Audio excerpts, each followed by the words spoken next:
On va parler du beauty privilège. J'avais tellement envie de faire cette vidéo parce que j'ai tellement de choses à dire. Je vais un peu faire l'avocat du diable et pas dire les mêmes choses que tout ce que j'ai pu entendre sur TikTok. En fait, je vais clairement vous parler de mon expérience personnelle en tant que femme ayant eu le beauty privilège qui est apparu dans ma vie à des moments où je ne m'y attendais pas forcément. Donc déjà, j'ai envie de vous parler de mon expérience, j'ai envie de vous parler aussi en tant que femme, genre toutes les conséquences négatives que ça peut avoir en fait ce beauty privilège comme vous l'appelez. Parce qu'en fait moi ça me dérange. J'entends oui elle est juste belle, oui nanana. Bref, il y a tellement de côtés négatifs au beauty privilège comme vous le dites. C'est pas que un privilège en fait. Donc j'ai envie grave d'en parler et vous allez voir. Mon avis il est très tranché là-dessus. Bon déjà je me remake-up parce que ce soir je vais sortir donc bref, faites pas gaffe. Pour vous parler un peu de mon expérience personnelle, moi j'ai pas toujours été cette fille on va dire stéréotypée, voilà que je suis aujourd'hui. Moi j'étais quelqu'un qui avait vraiment pas confiance en elle et qui était pas du tout à l'aise dans son corps. J'étais très mince, pour même dire maigre et dans des poids en fait en dessous de la norme, avec des TCA etc. J'étais pas du tout bien dans mon corps et je ne m'aimais pas du tout, genre vraiment j'avais vraiment des difficultés avec mon corps et avec qui j'étais. Et puis j'ai grandi, la puberté elle est passée, et puis j'ai vu en fait les regards se tourner sur moi et j'étais là un peu genre il se passe quoi? Moi je suis chum en fait et je ne m'aimais pas, donc pour moi c'était inconcevable d'être jolie en fait tout simplement. Et puis j'ai commencé à sortir en fait avec des copines et à voir que on m'offrait des choses. C'est-à-dire on m'offrait des verres, moi j'étais gênée et je comprenais pas pourquoi, genre en quoi est-ce que je mérite ça et surtout bien évidemment, j'acceptais pas parce que ça ne m'intéressait pas et je peux me payer mes choses par moi-même.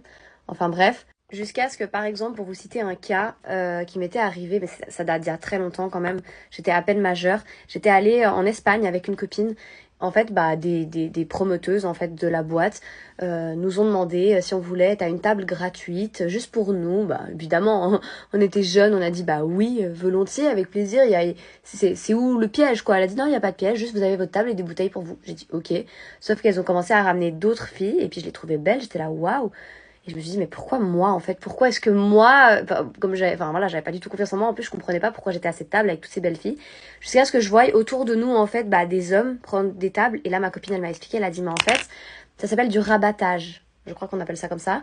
C'est en fait ramener les plus belles filles de la boîte, on va dire entre guillemets, pour les mettre à une table pour que ça fasse que les clients hommes en fait achètent des bouteilles et payent pour être autour de nous. Donc moi, bien évidemment, apprenant ça, je me suis sentie tellement mal à l'aise et j'ai décidé de me casser. Genre littéralement, j'ai dit on se barre, je m'en fous d'avoir des bouteilles gratuites, au pire on la payera nous et je m'en fous de... Enfin pour moi c'était plutôt on est entre filles, girl power, genre entre copines et tout, mais en fait pas du tout, genre je trouvais ça dégueulasse donc du coup je me suis barrée, voilà. Disons que ça allait juste pas avec ma mentalité en fait et avec mes ambitions personnelles et voilà, j'avais pas envie de me sentir un peu comme un objet, ça me dérangeait extrêmement. Et en fait, justement, c'est pour reprendre un peu les paroles des femmes, en fait, ce que j'ai pu entendre parler de beauty privilège sur les réseaux sociaux en culpabilisant la femme, de se dire ah oui, elle accepte ci ou elle accepte ça, ou c'est parce qu'elle est belle qu'on l'invite, non, non, non. Mais en fait, il y a des femmes qui, par exemple, moi j'ai refusé, mais il y a des femmes qui auraient été super heureuses, par exemple, d'avoir ce privilège, on va dire. Et c'est ok. Moi, je trouve que c'est pas à nous de nous culpabiliser. En fait, c'était fait pour ramener des hommes. Pourquoi ce serait à la femme de se sentir mal?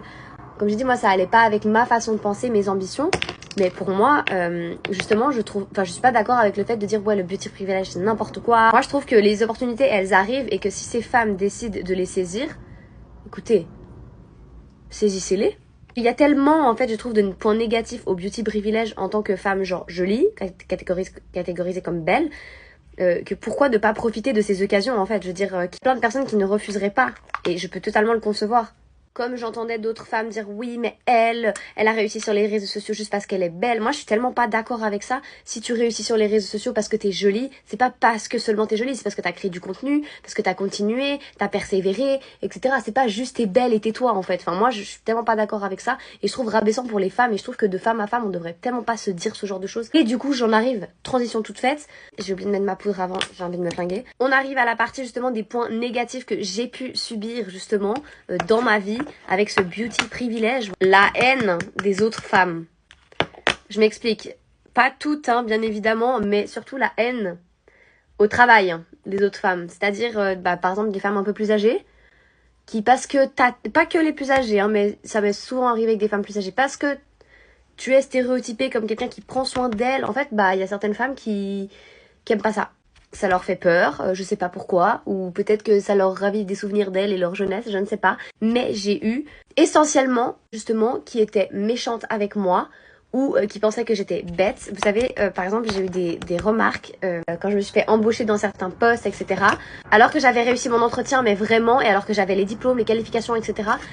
Bah, quand je suis arrivée, c'est de toute façon, elle a été embauchée parce que, voilà, le chef, il a envie de se la taper, parce que elle est passée sous le bureau, des choses comme ça. Et c'est pas parce que t'es belle que tu peux pas être intelligente, c'est pas parce que t'es belle, et c'est pas parce que tu prends soin de toi, que t'es une fille apprêtée, que tu ne peux pas réussir dans la vie. Ça, c'est tellement dénigrant et c'est tellement horrible, et je trouve que c'est tellement difficile, justement, ce beauty privilège où les gens, en fait, ne te connaissent pas, ils te voient et ta gueule, et bah, elle revient pas, en fait. On t'aime pas parce que t'es jolie, donc on t'aime pas. Et je vous jure que c'est réel. Voilà, il y a beaucoup de jalousie. Alors que moi, je dis toujours, on n'a rien à m'envier. Je suis comme toi, je suis personne. Et je préférais en fait qu'on m'envie pour la personne que je suis, en fait, que pour mon physique. Je trouve ça blessant, en fait. Dans certains travails où j'ai pu travailler, où première impression, c'est cette meuf elle est superficielle, cette meuf elle est conne. Et après, t'apprends un peu à creuser et à voir que je suis pas du tout ce genre de personne. Donc moi, ça me fait vraiment juste rire. Donc non, le beauty privilège n'est pas qu'un privilège. Dans le monde du travail, c'est très difficile parce que les gens pensent tout de suite que tu as fait ci ou ça pour y arriver. Les gens te dénigrent, les femmes et certains hommes aussi, ça arrive. Hein, c'est pas que les femmes, hein, bien évidemment, je ne pourrais jamais dire que c'est uniquement elles, mais te détestent parce que voilà, je trouve vraiment débile. Et j'ai entendu de ces conneries, je vous jure, sur le beauty privilège. Des gens juste, de nouveau, jaloux, en fait, parce que certaines femmes, justement, réussissent, mais laissez-les réussir. Si elles saisissent ces occasions, si elles réussissent dans la vie, mais go girl, mais vraiment, mais moi, je suis fière de ces femmes qui réussissent et qui avancent, qui saisissent chaque opportunité. C'est une opportunité de construire quelque chose de plus gros. Je vois ça que comme un tremplin. Et on n'a rien sans rien. Elle était là au bon endroit, au bon moment. Rien n'arrive par hasard. C'est le destin. Pour moi, c'est qu'un coup du destin. Et ça me rend tellement triste parce que je trouve qu'on devrait tellement plus se soutenir entre nous. Et les critiques, bah, ça vient généralement des femmes. Pas tout le temps, mais ça arrive beaucoup des femmes. Et je trouve que nous, on ne doit pas s'en vouloir, déjà entre nous, de ce beauty privilège. Parce que c'est pas nous qui le créons. Si vous voyez bien, qui crée le beauty privilège? C'est pas la femme qui crée le beauty privilège, c'est les gens qui se donnent des opportunités à ces personnes belles. Le problème vient d'eux, le problème ne vient pas des femmes qui acceptent ce beauty privilège. Elles, justement, elles seraient bêtes de refuser ces opportunités. Et je parle bien d'opportunités qui sont saines. Voilà, on s'entend. C'est tout pour moi. J'espère que je vous aurai fait réfléchir sur ce sujet. Arrêtez d'être méchante entre vous au travail. C'est pas parce qu'une fille est jolie qu'elle est bête. Ça m'énerve, ça m'énerve. Allez, la bise.